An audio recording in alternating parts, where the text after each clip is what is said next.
Working Cows Podcast, episode 233. Welcome to the podcast that gives producers a platform to discuss and share paradigm-challenging practices. Practices that have increased the effectiveness of their operation and the joy that their families have received from this lifestyle.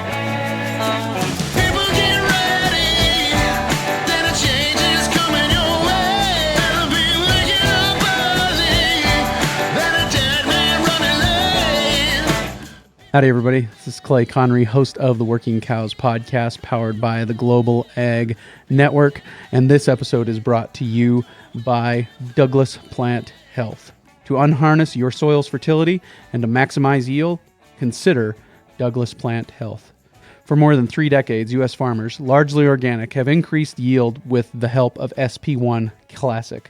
As fertilizer costs soar and supply chain challenges loom, DPH Biologicals is expanding access to this trusted biofertilizer to the conventional acre. With TerraTrove SP1 Classic, the complete biofertilizer, growers can replace up to 50% of starter fertilizer. Visit dphbio.com to reclaim soil fertility. Very excited today to be joined by Steve Campbell. Steve is well known in the industry as a voice for thoughtful breeding of cattle. And today is unique. It's the first video episode. So if you're listening to the audio of this, you can go over to workingcows.net/233. workingcows.net/233, and embedded there will be the video portion of this episode.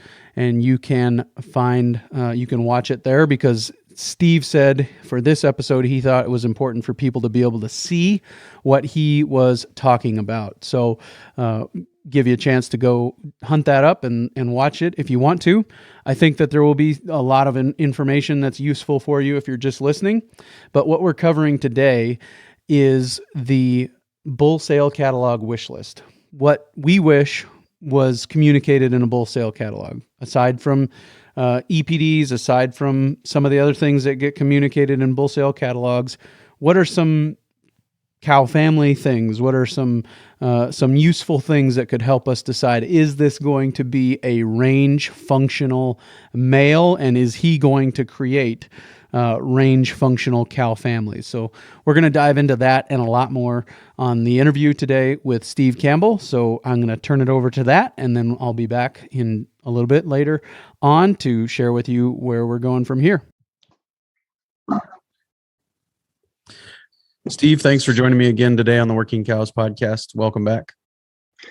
Well, thank you very much, Clay. It's been a little while.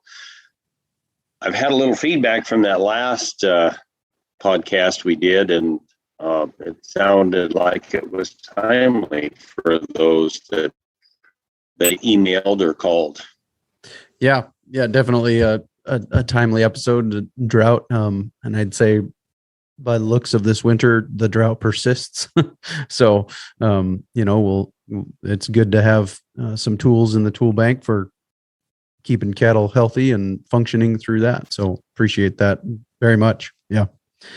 I as well got a lot of feedback out of that. So, we'll put a link in the show notes page for today. If people want to check that out, they can go to the show notes page for today, and there'll be a link to all of Steve's previous episodes. And our first episode together was about, finding the right cow. I think maybe it was the title, something like that. And I was driving somewhere and kind of came up with this idea that maybe we should talk about what is what would be on your wish list for a bull sale catalog. What would you want to know? What would you want to see? And some of those things. So we've got our picture pulled up, and if you want the video of this, it'll be on my YouTube channel, also in the show notes page for today, which is workingcows.net/233, I believe. So yeah, workingcows.net/233. Go over there. You can see the video, watch along with us, and Steve's going to point some things out as we go along. So yeah, I guess talk about the cow we've got on the screen, and then we'll talk about the bulls that we are looking to get to produce cows like that, or maybe the bulls were looking to get out of cows like that. So, well, I call her the red solo cup cow. Her head's on this end. Everything's getting bigger as you go back.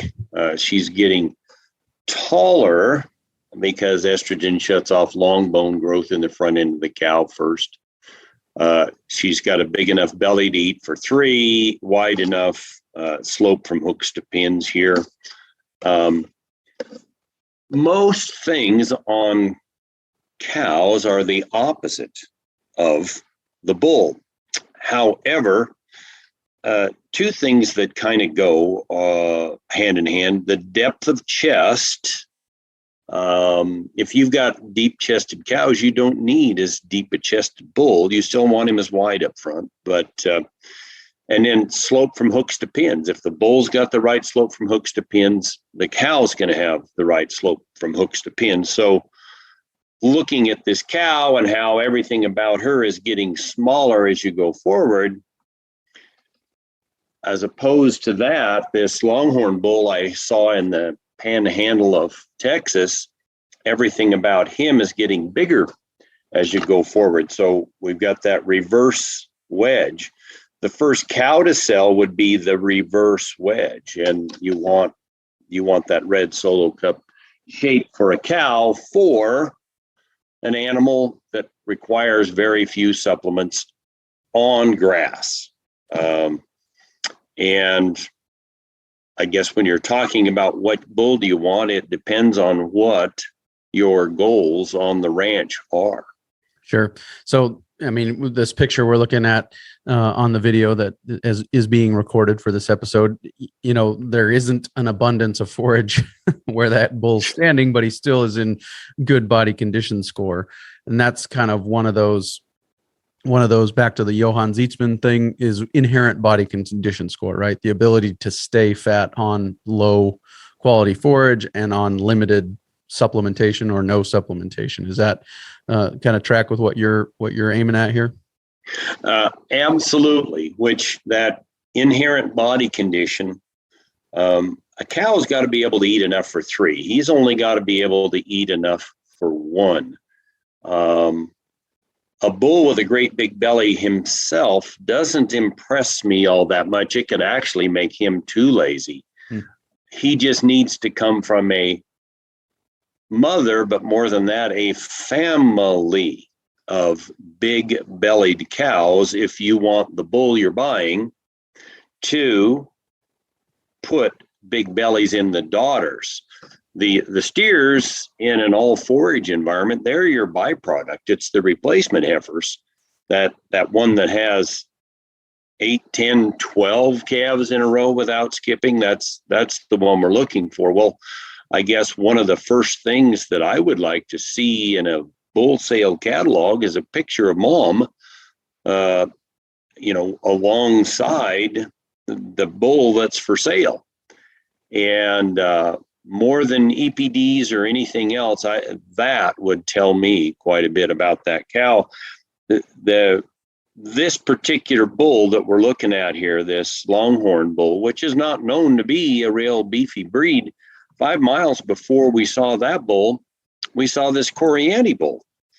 There again in the panhandle of Texas, not a place with a lot of rainfall or a lot of forage, but you can certainly see he also is walking uphill. Shoulder blades are all but level with the backbone, exactly what you're looking for. Hook bones, all but level with the backbone. He's got this copper bump. We can talk about that a little later, but back to this guy, it's a little harder to see his, but thinking about that cow, her hook bones are level with the backbone, which is giving her this slope from hooks to pins, calving ease. Well, most things on the bull, again, here's the bull, the cow's going to be like this. Most things are the opposite, except if you've got that slope from hooks to pins on a bull, you're going to have it. Well, I guess I better go back up to the bull here. Hang on. If you've got that slope from hooks to pins on the bull, you're going to have it in his daughters. Sure. And is there a point of diminishing returns on the slope from hooks to pins? Oh, you can take anything too far, but we have gotten so far away from slope from hooks to pins. I don't have it here in this little deal that I prepare, but a lot of times you'll see this grow bone right here behind the hooks jump up and be this tall, and the hooks and pins might be flat. Most herds I get to, the hook bone is nowhere near level with the backbone. It's down. So we're losing. I don't know if you'll be able to see this. I've got a pelvis here, and so the hooks are here, and of course the pins are here. The more slope, as I turn this towards you, you can see the opening. Right. Less slope, more slope. Yep. Anyway, there could be a point of diminishing returns. However, Ken Redmond got his master's at Colorado State in 91, and three commonalities. Well, he only used 9,500 head linear measured anywhere from Mexico to Canada. Three commonalities with old cows that have had 10 or 11 calves in a row without skipping. They have a bigger belly than the herd average, so they can eat enough for three in a dry year, or after they've lost their teeth, they can still digest because they can ruminate. A wider rump, which gives you that rounded pelvic opening as opposed to a narrow one. And then the slope from hooks to pins. And of those three, the one that made the most significant difference later in life was this slope from hooks to pins. And I called Ken and asked him about that. And, he told me all the usual suspects, but he didn't mention the one that had come to my mind, which was, if we don't have that slope from hooks to pins at any time in life, but especially older in life when it's harder to get all the nutrition that a cow needs.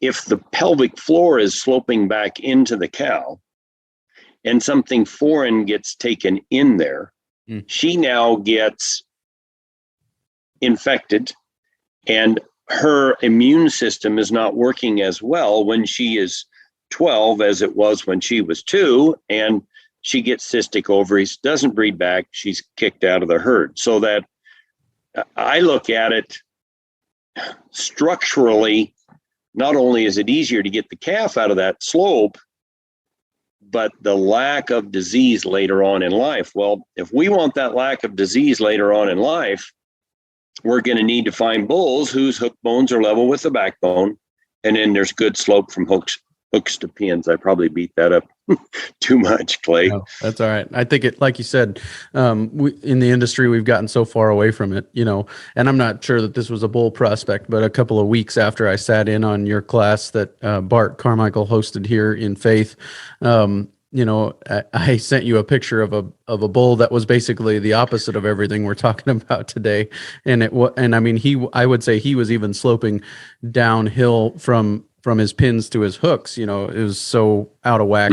It was, I think your response was, he will not raise grass efficient females. So that's ultimately what we're talking about, right? Is the ability to get by on grass. Back, to this idea of fertility is a function of fleshing ability, that, if they are able to stay fat, they will be more prone to breed earlier and breed back going forward. So that's kind of, I think, one of the things that we're looking at here for sure. And are there some other reasons that it would be valuable to see a picture of mom in the bull sale catalog along with the bull that you're buying?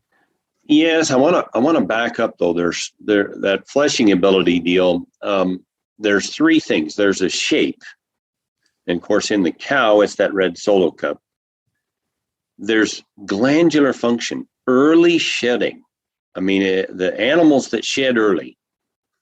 I think if I were a betting man and went to Vegas, I'd make money here.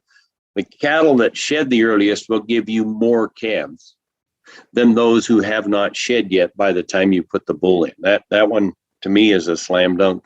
And then butter fat. We'll get into the indicators for butter fat here in a minute. Is there some reason other than the shape of that cow that I want to see her along with that bull? Well, typically people take a picture of an animal on the day of the year that's the most flattering to that animal in their environment. Probably not in the middle of the winter in 2 foot of snow, but that can tell us a story as well. Anyway, the slick, hided, shiny, not only slick, but shiny hair coat, the size of her guts, the shape of her udder and the teats. Does she have a ewe neck? Back to this cow, if you look at her from her shoulders, that it goes down. Oops, I moved something here, and it back up. You do not want it flat across here, or you certainly don't want a hump. That's too masculine. They won't be walking downhill. Those are the heifers not to select for a cow that would give you 8 or 10 calves in a row without skipping. Sure. And how early are these things showing up? You mentioned, I think early on, or maybe before we started recording, you mentioned that these bull calves are flat across shoulder blades, and then I think flat from the shoulders to the hook bones early on, in like maybe from the day they're born. Or how early do you think this shows up?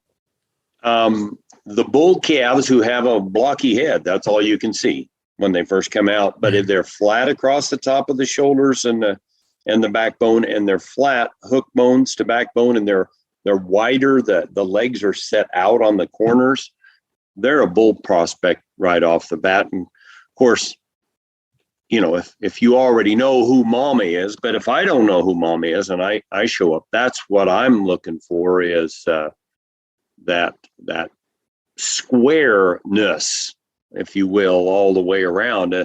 You can't really get to that 8 pounds of sugar in a 5-pound sugar sack that Johann talks about, Johann Zietzman, unless you've got that squareness, that flat across the shoulders, and the hooks, backbone hook. The day they're born, at 6 months of age, and of course, once they develop a little bit, the size of the scrotum, are they out there following the bull while he's active in the herd? Do they have a low note? I always like seeing bulls that keep the hair worn off of the pole. I don't want to see them too roly-poly. I want to be able to see a little bit of muscle definition. You're probably not going to see that as the calf so much, but you see a lot of calves that have started wearing the hair off of the pole. They have a little more testosterone. They're out playing baseball while couch potatoes are watching the Winter Olympics. Bad analogies, maybe. No, I get it. So, I think the constant struggle in this episode will be to focus on the bulls, and that's because I think the cow is so important. In this deal, it's so hard. We keep coming back to the cow, and that's great. I'm fine with that. We'll follow this episode wherever it goes. But is there more to say about what you want to see in the bull sale catalog from the cow's perspective, or what are some other things there that you'd like to talk about? Well, if I can see the cow, one, I'll know about the diameter of her tail. When I was younger than you, Clay, a broom-tailed cow. Well, I don't know if I didn't hear the word handle or if somebody left it out, but a broom handle is much smaller in diameter. Hang on one second. I got a picture. A much smaller in diameter tail.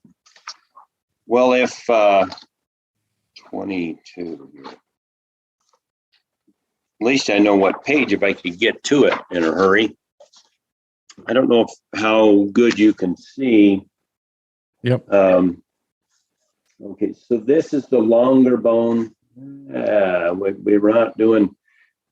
This is in the Bonsma lectures. It's on page 22.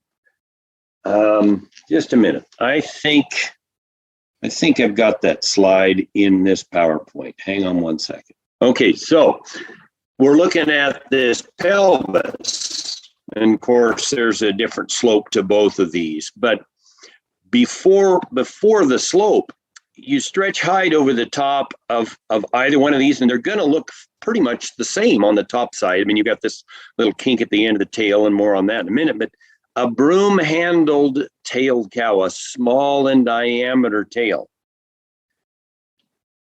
Small in diameter, well, the only place for a thicker tail to go is down into the pelvic opening. We just took up some of the room. So if you can see mom, if you can see junior with a small diameter tail, you're going to be pulling fewer calves. You're going to have more butterfat. I mean, the expression was that broom, they left out the word handled tailed cow, that broom-tailed cow is more fertile. I always thought it was the swishy part on the floor. That means something, but the diameter of that handle is the biggest thing there. Sorry, I don't even know how I got there. That's right. We were talking more about cows and what we want to see in that bull sale catalog. So I'm content with however you want to continue. Maybe the pun is intended. Continue fleshing that out. Typically, these pictures are taken in the summertime when they look good on green grass, and that's okay. I mean, you kind of know everybody's going to take the most flattering picture they can. The space race has gotten us into some frame scores that are out of balance with nature. And for most herds out there, maybe not people that are listening to this, but for most herds in the US, for them going to a frame 4 or 4.5 bull on their frame 6.5, well, let's just say it was a frame 4.5 bull on 6.5 cows. The offspring are going to be about a 5.5. Now, I don't want to put an 18-month-old frame 4.5 bull on 6.5 cows, especially if he's very aggressive, because he's not grown up to his height yet. I mean, he's 4 or 5 before he gets there.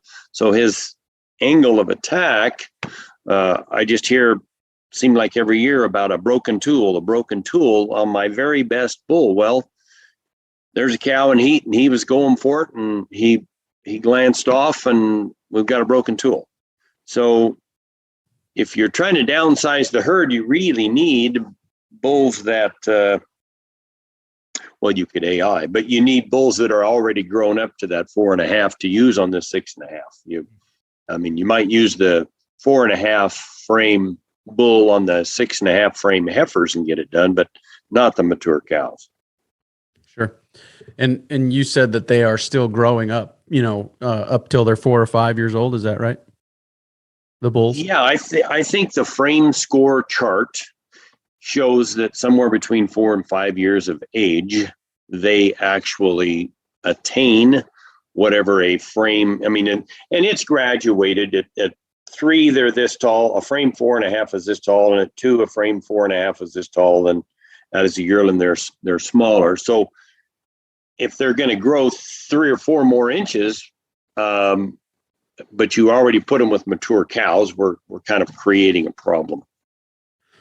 Gotcha. And are there other things that are developing along with that? I mean, you've talked about everything from the shape of the scrotum to some of those other things. Are there other things that are developing all the way up into that age? That you want to give them some time to develop, or can you tell early on, this is going to be the right kind of guy? So this is right out of Herd Bull Fertility by James Grayson. Is that working? Yep. Expanding on your screen. Yep. Okay. Yep. So here we are at 7.5 to 9 months of age. I think he did 4,500 bulls birth to death, and then something like over 15,000 altogether. But if you're at 7.5 months of age, you would, for the optimal, you'd use the 5 inches long and 28 centimeter circumference. And if you were at 9 months, you'd use the 5.5 and 29. But you can see how they're growing by the time you're 12 to 16 months of age. And then we have even bigger and bigger as they go forward. Length is more important than circumference, but we don't measure length anymore. But that would be from the top of the testicle to the bottom of the epididymis. And where's the epididymis is sitting right there on the bottom then? Yeah. So in this photo here, or I guess a drawing on the right, here's the epididymis. Mm-hmm. You want it to look like a football. You want both sides even. Worst possible sin is to have one testicle shorter than the other, hypoplasia. And Gerald Wyatt, Classic Livestock Management Services out of Australia, said if you can see, and this is probably a two-year-old animal, but it could be younger. If you can see the epididymis on the bottom of the scrotum from 10 feet away, you have pretty good assurance that he can breed 50 to 60 cows in the first 21 days along that line. Mom and Dad got married in 1950, and Dad said, Joanne, whatever you do when you get to Clay's place, don't ask him how many cows he's got. It's, Clay, how much money you got in the bank? He said, just count his bulls, multiply times 50, as in 50 cows. You'll be real close. We don't even probably average half of that today. Part of that is this slide in fertility on the male side, but also the lack of fertility. If we're breeding for growth, we're getting less fertility. It's a teeter-totter. I called Bart there, and the other day started a conversation about, well, where should that fulcrum be on the teeter-totter between growth and fertility? And a couple of there's a whole bunch of generalizations in here, so nothing's gospel. It's the idea, but the farther south you go, the shorter in height and the lower in weight, and the more of an oval you get up front, behind the front legs, so that animals can get rid of heat at the equator. And the further north you go, the taller they get, the more they weigh, and the more of an O, so you can retain heat up north. So maybe at the equator, the fulcrum between reproduction and growth would be over here at 3.5. And maybe in Saskatchewan, it might be at a 5. I would venture to guess there may be data out there. I do not know what it is, but I would venture to guess that around a 4.5, 4 to 5 frame cows. I think, depending on your environment, every zip code's different, elevation, amount of rain. I adapted this linear measurement spreadsheet with a column to put in how many acres does it take to run a cow. And then that would determine how many points she gets for having a deep chest where it takes 250 acres to run a cow versus quite a bit less depth of chest and narrower where it takes 2 acres to run a cow. Sure. Yeah. That's helpful. I like the thinking on the fulcrum and the teeter-totter and trying to keep those things in balance, right? Not get too far one way or the other, because at the end of the day, we're working on the bottom line, and there's cows that'll eat you out of house and home, but there's cows that'll also raise a dink calf, and we got to figure out how to find the right balance there. You were talking about some of the things on the bull size or the scrotum size and those things, and I saw a screenshot of a bull slide recently where they were saying one cow per month of age at turnout. One recommended one cow to the bull per month of age at turnout. So 18-month-old bull, 18 cows. So, and I've heard you talk about that, back in the 50s, we were count the bulls, multiply by 50. Is there some level at which we're letting them grow up to it? I'm also thinking about a competitive breeding environment, but then you're turning bulls that aren't fully grown up onto mature cows, and they are having potentially, and then they're having issues like you were talking about with broken tools and those things. So could you help me think about some of those rules of thumb, I guess? I had never thought of it in months before, but that's maybe on the front end. Well, it all depends. Sorry. That's fine. But, for a good rule of thumb, that's not bad.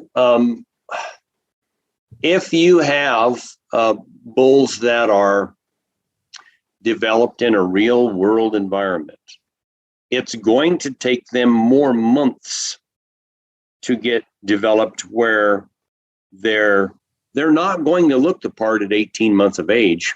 They're in the panhandle of Texas. But if you went to use them by the time they were 27 months of age, they're 3 months after. Okay. Anyway, they would probably do a good job, and you could probably turn them out with 27 or more animals. But just for a rule of thumb, that I can see that, and I could say that it would depend on the males and how many of the boxes they check. But no, that's a pretty good rule of thumb. I pulled this screen up here, this picture, kind of back to what did I want to see when I was looking at that cow. I mentioned the udder of the cow and the shape of the teats, and I'm going to blow this up here a little bit. If they have teats, you want them all here on the belly. You don't want them on the neck because you tend to get tilted udders. This is Hereford bull over in Australia, and this funnel-shaped teat. I don't have a prop right here in front of me that I can do, but those teats would go from being about this big around right at the udder attachment, and in a period of about 2.5 inches, they would go to a point. So this funnel, boy, he had a herd of cows that had more udder issues than any herd I'd ever been in. And so we talked about how to, if this one didn't exist at all, and this teat was up here on the belly, you still have a little wrinkle here, but he'd be all right. But boy, this is just a real no-no. And of course, if mom doesn't have good teats, you really can't expect Junior to throw offspring with good teats. The shape of the scrotum determines udder, the good quarters, the tilted, saggy teat size and shape, as you can see in that picture there. Mm-hmm. Sorry, I just going back to that question about the cow. No, I appreciate it. It's good. Early on you talked about good families of cows as being pretty important. Can you walk me through what you're talking about there a little bit more? Is it mom and her sisters and kind of that way of thinking, or what is it? You go to a breeder who has had what I call years of thoughtful breeding. he has been the eye on trying to get to 12 o'clock for years and years. And he started out and he had cattle at 9 and 3, and every year he got rid of, now we're at 10 and 2, and now we're at 11 and 1. And the longer he's been doing that, he's gotten rid of all of the problems. And so when you go in a herd like that and you find a bull and you go, well, who's this mom? And okay, here she is. And here's grandma, and here's these 2 or 3 aunts, and here's some sisters. And it's like, they all look the same, and none of them have problems in the udder area or bone structure, or they're all early shedders.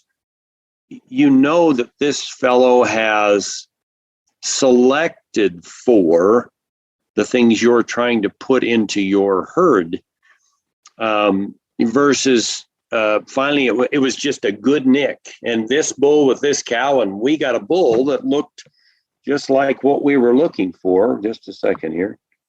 We got a bull that looked like this because we just happened to put 2 individuals together that created Wilt Chamberlain, or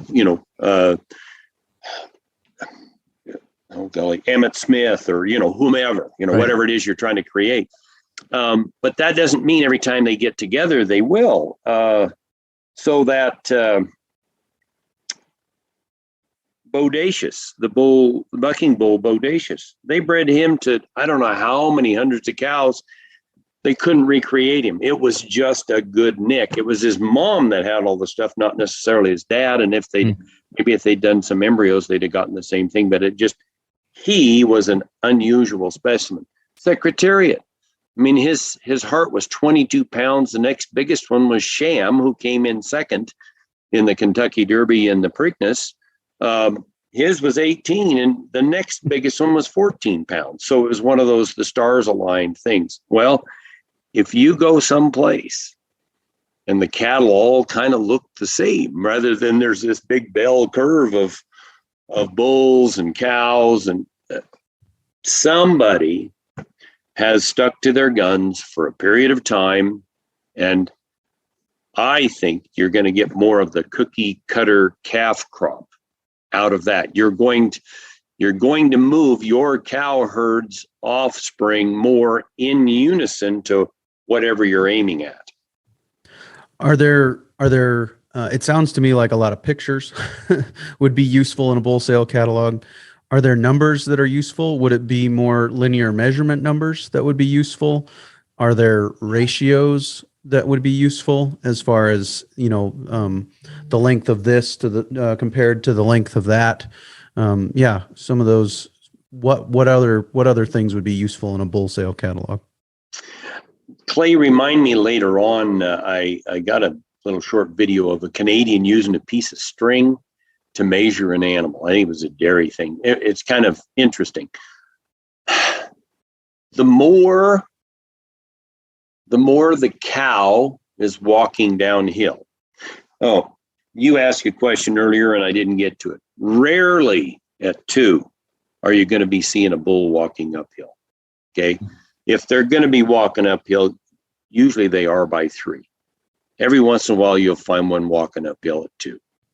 The females, though, you can find them walking downhill. And so if you're looking at mom and she's got that 2-inch rake on the top side of the wedge,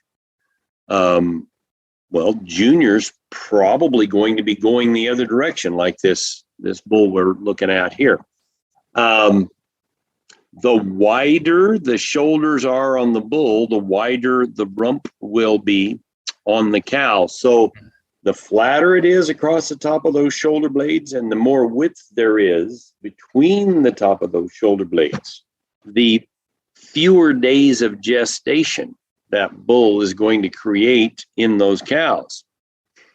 Michael McDonald, who did a lot of linear measuring, for every inch that the bull's shoulders measured from the widest point on each side, what would give you wide shoulders on a bull?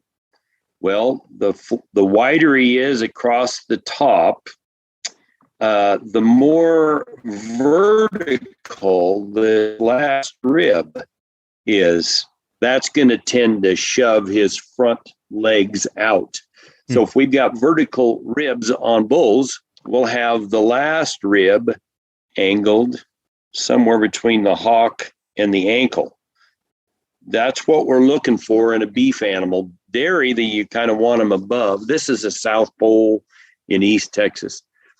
Anyway, so you're the more saying that the back rib on a cow is going to point somewhere between the hock and the ankle? Hock and the ankle. That's what we want. Well, if the more vertical that last rib is on the bull, the further back that last rib is going to point. I'm sorry, I'm getting out of field from the question, but she doesn't do as good a job of taking care of her calf. The more vertical the last rib on the cow, she looks great all the time. I mean, you're 9 out of 10, but she doesn't raise a good calf.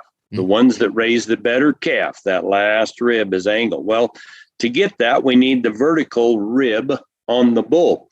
So we've got the width up top. We've got vertical ribs. We've got width between the front legs.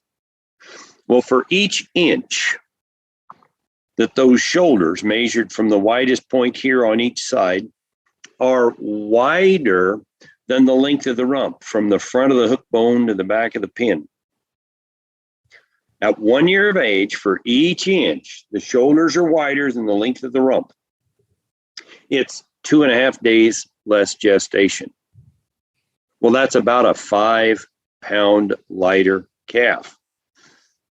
So a story, leave it in, cut it out, whatever you want to do. I was in North Dakota, and day one, we sorted through 300 and some odd cows of one fellow, and here's your best cows, and these should go down the road and use these until, you have better ones to replace. Second day, other guys' cows. The third day, they had, I don't know how many bulls there, about 80, and we split them into the two owners. And first owner, don't use these, they're taking you the wrong direction. Here's your best 10. I like that bull the best. Same thing for the other guy. Here's your best 8, and I like that bull the best. They looked at each other, started laughing, and I'm like, why are you laughing? And they go, we both bought those bulls as calving ease bulls. Well, they bought them as calving ease bulls because they had a low birth weight. They had a low birth weight because their fathers were very masculine. Wide shoulders control the length of gestation. Are there, maybe the best thing to do is wait for the bull sale catalog to come in the mail and then call up the guy who sent you the bull sale catalog and said, let me come look at your cows. Is that, there are way too few people that do that. They look at numbers. And I'll go places and somebody wants to hand me all the numbers and thank you. And I, fold them and stick them in my back pocket and I go make all my selections. And then I say, okay, tell me what you think the numbers say about these particular animals, because I don't want the numbers to confuse me about the animal that I'm looking at. People have gotten, I think, in trouble by relying too much on the numbers, which you can put into your BlackBerry or your Apple or your Android. And that is not the animal standing in front of you, is the data in your phone. It's first and foremost, you just need an eye for animals. Again, the cow is the red solo cup and the bull is the reverse. Yep. Red solo cup. He doesn't have to have a big enough belly to eat for 3. And there's a lot of bulls get sold because they have a big belly. It probably makes them lazy. And I think that, like you said, they need some time to develop. They're probably not walking uphill at 2. We're seeing more and more coming 2-year-old sales all the time. But even then, you're probably a little too early. So if you could go look at the cows and then make some selections. And she's walking downhill by 2 or 3 inches. Okay, I'm probably going to get that bull I'm looking for. I mean, here's a child's toy. I guess I'll put it on there and you can kind of see he's going up a little bit there, even at the shoulder. Ferdinand the bull, the cartoon. I mean, you can't even see his back end. It's all shoulders. And one time I had a bull I liked, and I called Gerald Fry, and I said, well, Gerald, I really like the front end of this bull, but his back end isn't very big. And Gerald, classic Gerald, just right like this. He goes, well, he says, I think every defensive player in the NFL knew how big Jim Brown's shoulders were, but I doubt there's one of them could have told you what size pants he wore. And this is a great time to be talking about that because the Browns are in the Super Bowl. But most, I don't know, there'd be a lot of people in here who remember Jim Brown that would be listening to this sort of thing.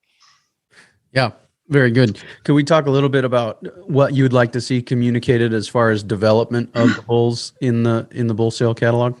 Well, personal preference, leaving that bull on mom as long as possible. If she's an early shedder, got good glandular function, if she's got butter fat, that long weaning, if you will, developing the villi in the rumen of him, he will get more out of every bite he takes for the rest of his life. Just like developing a heifer. Well, if you're selling bulls and you leave those bulls on their mother for 10 months, they will remain a functional bull more months and years than one that gets weaned at 7 months. Okay? A betting man, I would be there. The least amount of grain possible. You're putting fat in the scrotum, which makes it too warm, and in the testicles themselves. So you're getting less volume of semen and more abnorms because they stayed too hot. They need an adequate amount of development to be able to be used by tube, but not so much that it makes them lazy. You mentioned butterfat as well. Are there some butterfat indicators on bulls that you can look for, or where do we get those? How do we find them? Small in diameter cannon bones, but bulls don't have that. That small diameter tail, you could have that pointed pole on a bull. If you took a tennis ball and cut the ball in half and then just set it right here on top, that's butterfat. Pointed ears would be butterfat. But one that's real easy to see is the number of vertical folds in the hide, which is an indicator of a very loose hide. Well, that is number 2. Whether you're looking for butterfat or you're looking for tender meat, that is the number 2 indicator for both. Now, on a cow, for butterfat, it's a bald udder. On a steer or a heifer, it's going to be a small diameter cannon bone. But number 2 would be those vertical folds. So if you could see his mother and then you see him with a lot of vertical folds, he's going to cure, is that the right term? He's going to put butterfat in his daughters. His daughters are going to be easy keeping because they have a lot of butterfat. It's going to be easy for them to maintain fat on their back, and they're going to give it to their sons and daughters. You talked about earlier, a star, not a scar, and I think we're looking at a star here, if I'm right. Yeah, right here, a star. What's that telling us? How do I best say it? That's the pituitary. That's what that star is signifying. And the testes and the ovaries are developed at the same time. So if we have a star like this, everything was going pretty good in utero at that time. All right. But if we have a scar, like what we're seeing on the front of this, the water buffalo look, he has a fertility problem. Well, James Drayson, herd bull fertility, whenever the hair is standing on the pole, it's a period of low or no fertility. Well, this guy is telling us twice that he's got a problem. both with the hair standing on the pole, but something was going on in utero. Maybe all of the wind towers were freezing in Texas at just exactly the wrong time, and it set this up. It was a real 100-year blizzard in North Dakota, and hey, all we're trying to do here is stay alive. And two months later, okay, we'll get back to making baby. You may have set this in place. A drought has a long tail, an ice storm, lack of or too much snow, all of those things. The smoke from the Canada fires 2 or 3 summers ago. Now, that this bull's too old for that, but any of those kinds of abnormal stressors at just the wrong time. He might have looked great everywhere else. I just took a picture of him there laying down because of that. He's saying, regardless of what the rest of the body looks like, I've got a problem in fertility. Okay. Yep. So I'd asked a question earlier. Good quality pictures, the right pictures are helpful. Maybe maybe a word about their development would be helpful. But are there linear measurements or ratios that would be helpful in the absence of pictures or alongside those pictures, or do those depend too much from individual to individual to not be that helpful? No, there would be linear measurements that I would say would be the most helpful. Now, you think about putting cattle in a feedlot, and you put them in there and their front toes, they're toed out. Well, you think about a ribeye steak or a chuck roast. Not only is there marbling in the muscle, but there's fat deposits between the muscles. So as they get fatter and fatter in the feedlot, they start looking pigeon-toed because they've added so much fat, which what I wanted to say was how much wider the shoulders are than the length of the rump. But if that has been fed in there with grain, it's a misnomer. So I guess Michael Davis, and I guess he's died recently, he asked me a question one time, and he said, if I wanted you to go buy a bull for me, what would you look for?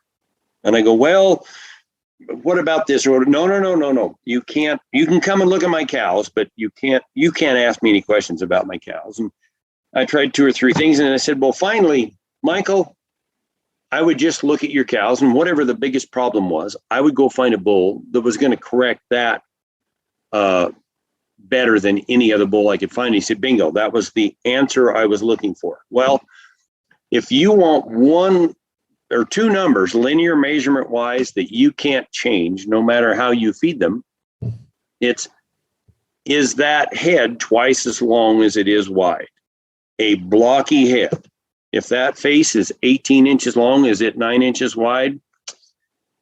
Genetically, phenotypically, that animal started out to be the right thing. Now, you could overfeed him with grain and foul up his scrotum, but at least his head was saying, I started out right. If all the feeding were equal, well, I can't even say that. The shoulders versus rump length is a pretty good one, but if you're feeding a lot of grain, it could get you in trouble. If you've got the average cow I see in the U.S., you need more depth of chest in the front end of your bulls. But I've been to a number of places in the last couple of years where their cattle were getting borderline too deep up front, and they did not need as deep a chest. The more acres it takes to run a cow, the more depth of chest you can use in that cow. And the fewer acres it takes, the less depth of chest. So heart girth versus top line on a bull, flank versus top line on a cow. There, I was pretty pointed there about, I tied my own hands and I said, if I could only do one thing, it would be that head. And I'll still stand by that. Very good. I think that's pretty helpful stuff, Steve. I really appreciate it. Is there any other major things on your wish list that we haven't covered yet today? Well, just those cows. I mean, if you can get a picture of those cows, early shedding, butterfat, ability to eat enough for three, that red solo cup cow thing. Mm-hmm. Well, we want the bull to be the opposite of that.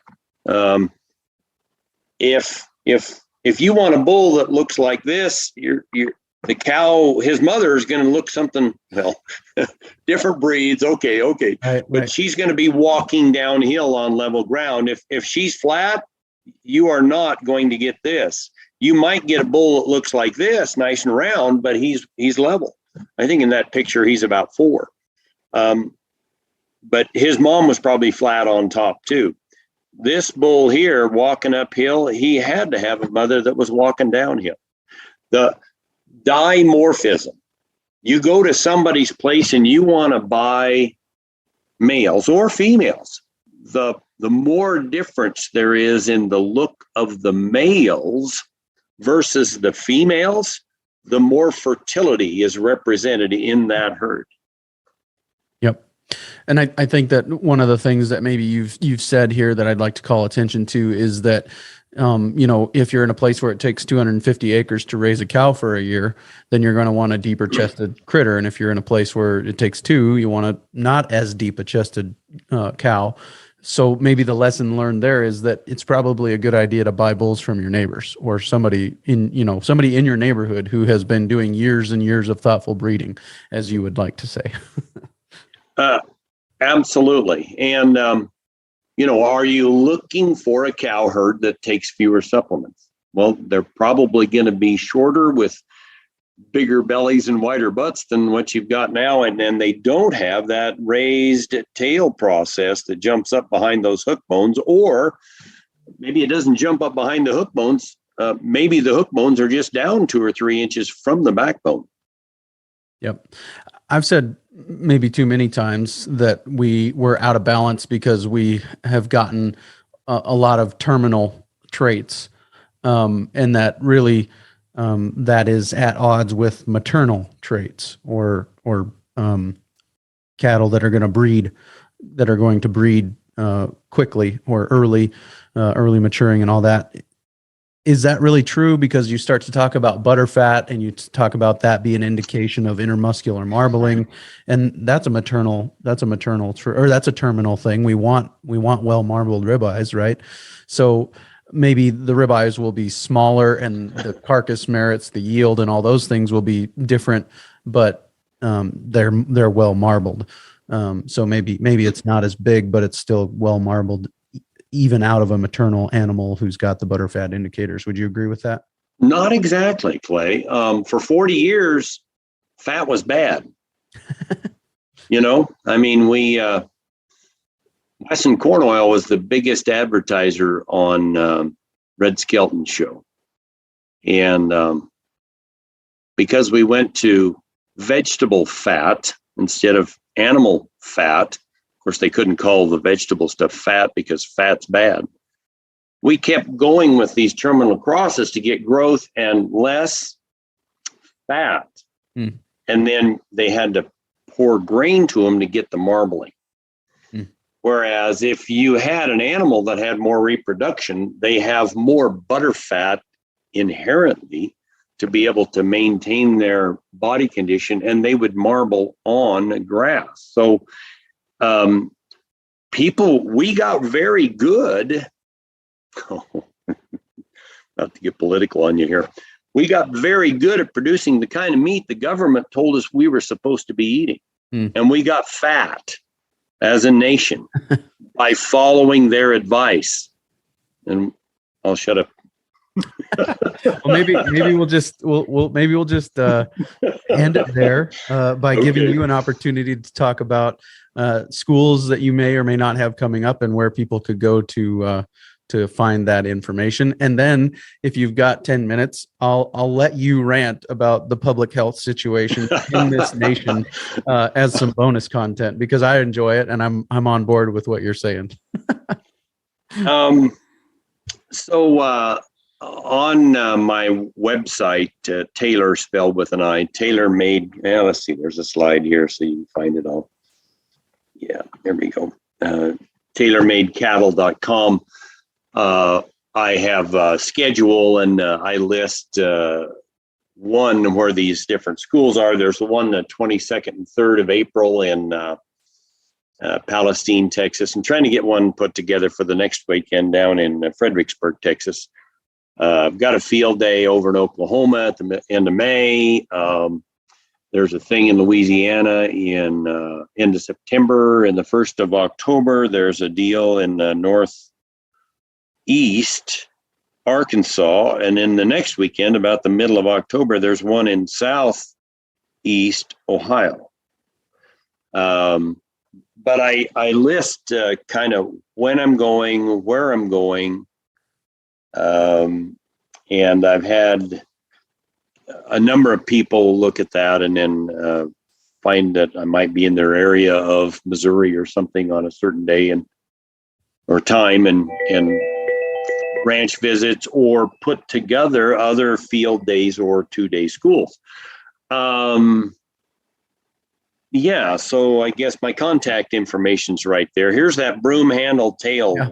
We're looking for this cow with that tail so that we have that bull that has daughters that have inherent body condition and easy carry. If you can stay on that slide for a second, I want to ask you a question about it because in the Johann Zietzman texting group, it seems a lot of the bulls that they really get excited about have that same kind of bulge in the rump where the rump kind of comes out and then back in down towards the leg. Yep. Well, it's from the top. There's kind of, it's rounded out towards the back. Yep. Right there, out towards the back and then down in towards the leg. It comes back in.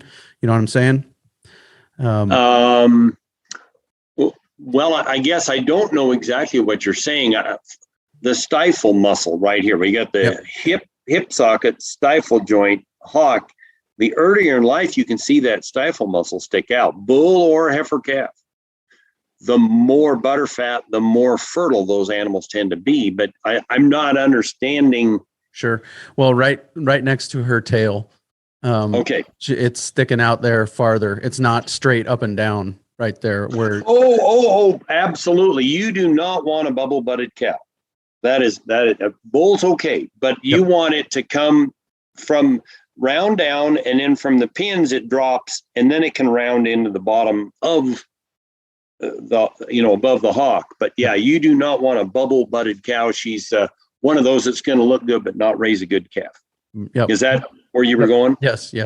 And this is the picture of kind of the maybe the total package. She's got the U neck. She's walking downhill. She's sloped from hooks to pins. Got the broom handle tail. She's. Let's see if I can do this. See, her face has got a little bit of definition to it, some fineness. Mm-hmm. You can find heads that are shaped like that, but they're just kind of round, kind of blah. She's a little bit sexy this way. I don't know. She's probably chewing. Yeah, she's got something in her mouth. Where did I put that? There's the less, when they're just standing there and they're not chewing, the less of that bottom chin you can see, the more fertile they are. The more of that chin you can see, the growthier the animal is. Mm. So there is a picture. Sorry, I'm going to go. That's all right. Would she qualify as having pointed ears here? She does. Yep. Okay, can you see the lack of bottom chin there? Yeah, the more of that you can see, the growthier the animal. The less, the more fertile. Very good. Yep, I can see it. Very good. Well, Steve, really, thank you. Appreciate your time today. We could go on for hours, but thank you so much for taking the time. Clay, my pleasure. I'm glad we both talked to Bart sometime in the last couple of weeks. Take care and God bless. Thank you. You as well. Bye-bye. As always, very helpful stuff with Steve, and really appreciate his time, really appreciate his friendship over the years, and his investment in this audience. All of his episodes will be linked in the show notes page for today, workingcows.net/233, workingcows.net/233. You can go there and find all of his past episodes. So coming up next week on the Working Cows podcast, I think we're headed towards Wayne Knight.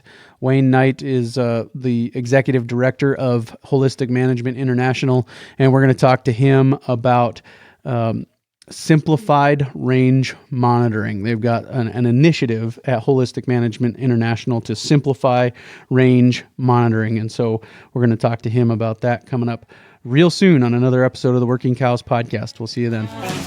We invite you to visit workingcows.net to subscribe to the show via iTunes or Stitcher. You'll also find detailed show notes pages, resources from our guests, and the industry leaders who have influenced them. For more ideas on putting your cows to work for you in a more profitable way, tune in next week.